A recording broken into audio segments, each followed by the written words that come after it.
Well, good morning, my frugal friends. This is Crazy Cheap Chick, and I'm going to do something a little different today. I'm going to tell you a little bit about how people survived during the Great Depression. And I know a little bit about this because I'm 58 and I was really close to my grandparents. They were like second parents to me, really. And I knew all four of them very well, and they all lived through the Great Depression. So they had a lot of stories about how people survived, how they fed themselves during those really hard times, because it kind of happened overnight. The 1920s were kind of thriving. People were making a lot of money. Then they went from thriving to surviving almost overnight, because when the stock market crashed, it happened almost without warning. And then the Great Depression settled in, and it really lasted until World War II. So for about a decade or more, people, they struggled to feed their families. And so I'm going to share some of the things that they used to tell me that they did to keep their families fed.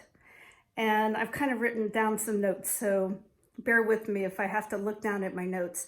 But number one was they threw nothing away. I mean, there was no food got thrown away. Even if you didn't like it, you ate it. There was no food waste. And I mean, even if there was just like 2 tablespoons of something left over, they would not throw that out. You would save it and eat it at the next meal. Number two, they only bought what they absolutely needed. And so there was no convenience items. They just they really rationed what they used, and they only bought exactly what they needed. Number three, they ate less of everything, but especially meat. Their portion sizes back then would be like a third of what we eat. There were no fat people during the Great Depression. If you had a little fat on you, then that really kind of signified that you had some money, because you had enough money to overeat. And most people did not have the money to overeat. They just they ate very small serving sizes, and but especially meat. And I can remember my grandpa talking about how he would hunt rabbits, because they all lived on a farm. All four of my grandparents grew up on farms and had farms. And but as the Great Depression went on, the wildlife became very depleted, because everyone was hunting for survival. But they would hunt rabbits and then take them to the nearest big city and sell them. They could get a little bit of money for rabbits. Everyone ate rabbit back then, or squirrels. So they ate a lot of things that we don't eat today just to survive. And also, no part of the animal was wasted. So if you bought a chicken, or if you butchered a chicken because you raised them, you would eat every little thing, the gizzards, all the organs, cow tongue, cow intestine, everything got eaten. There was, the hooves, things that, kind of turn our stomach today, were normal foods for them, because nothing went to waste. They ate everything. And, they really, even though they were farmers growing animals, raising livestock, they still had to limit their meat, because they had to sell what they raised. They depended on that money to make the mortgage. And so they limited their amount of meat that they ate themselves in order to be able to sell more. Four, everyone in the Great Depression had a garden. It didn't matter if you lived in a city. Everyone was trying to grow their own food to save money. And I know that my husband's parents and grandparents, even though they grew up in large cities, they still had little gardens. Everyone tried to grow a garden. And so that was number 4 on the list, was people grew what they could. But during the Great Depression, not only did the stock market crash, it wasn't great years for crops because of dust, drought. My grandma told me one year that the only thing they could grow in their garden was green beans, and that for a year, almost every meal, they had green beans. In fact, because of that really bad year, my grandpa said one day during the Great Depression while he was eating his green beans, "I'm never eating another green bean again after this is over," and he never did. So, but that's all they could raise was green beans. So that's what they had to eat was, green beans for almost a year, nothing but green beans.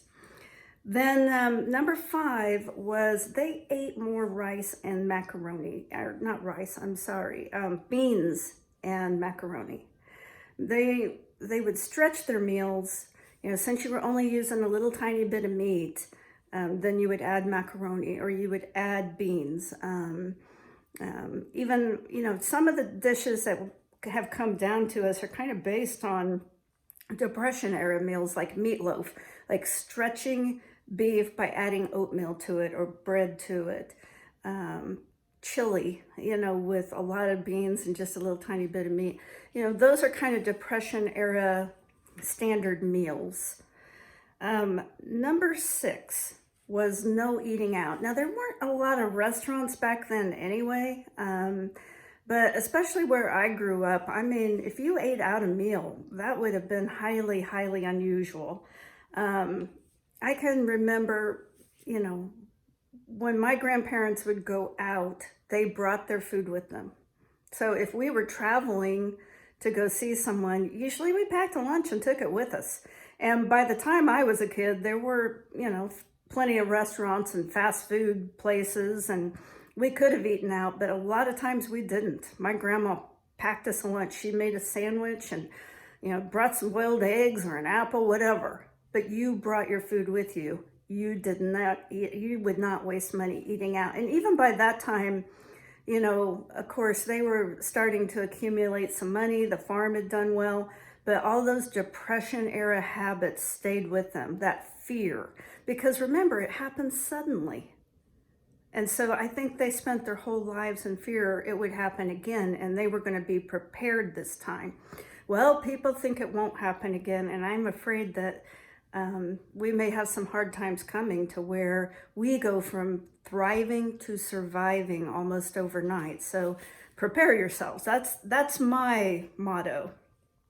7 is they made their own broth. They would never have, bought a jar or a can or a box of canned broth. They would have thought that was the most laughable thing that they had ever heard.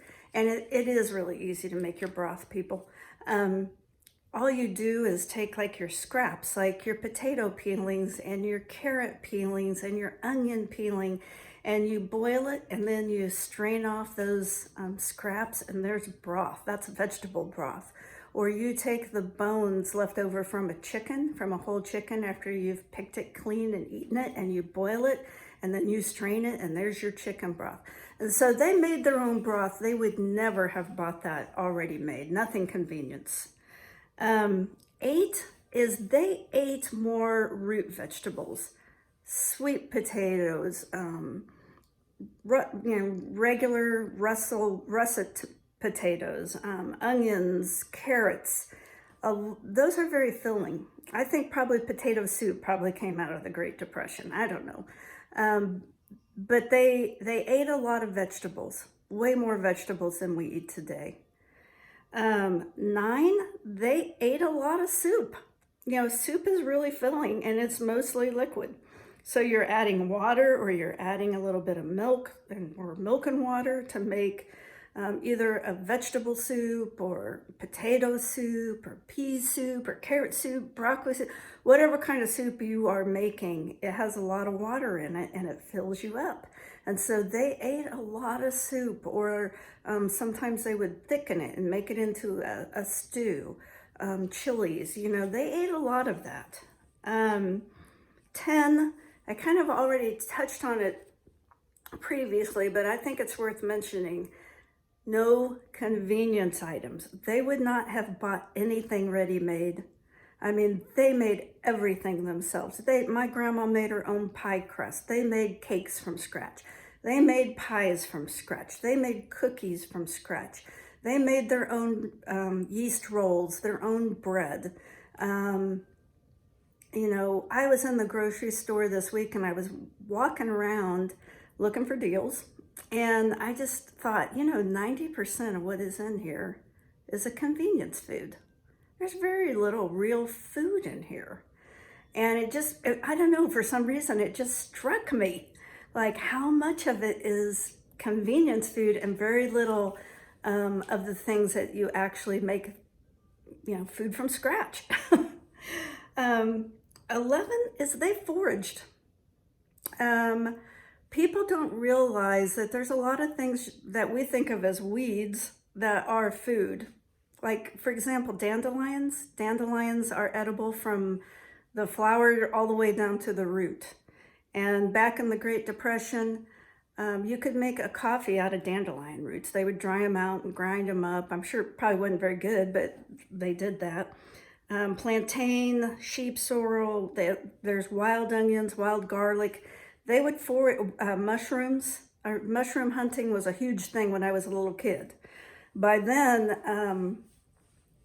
they didn't need to, but they'd learned all those skills and they kept them up their whole life. So especially morel mushrooms, which are kind of a delicacy today if you can find them. We would go mushroom hunting, and I remember just loving doing that. It was so much fun. And then 12, the 12th thing that I came up with that I remember them talking about a lot is they rationed themselves. If something cost a lot of money, like coffee, butter, cream, something like that. Now, a lot of those things like eggs and cream, they raised chickens and they had milk cows. But they still rationed it because they wanted to sell as much of it as they could in order to pay their other bills. And so you would just use a little tiny bit of cream in your coffee, if at all. Did you really, they drank their coffee black, I guess is what I'm saying. And then maybe just a cup because they had to buy coffee. They couldn't grow coffee. And so the things that they couldn't grow themselves, they rationed. And even if they grew it themselves, they rationed it in order to be able to sell the excess. And so just remember, we could go from thriving to surviving overnight also. We don't know what's going to happen in the world. And so we can learn from the people who have already had to survive tough times. These are the same strategies that we may have to use in the future. So just keep them in mind.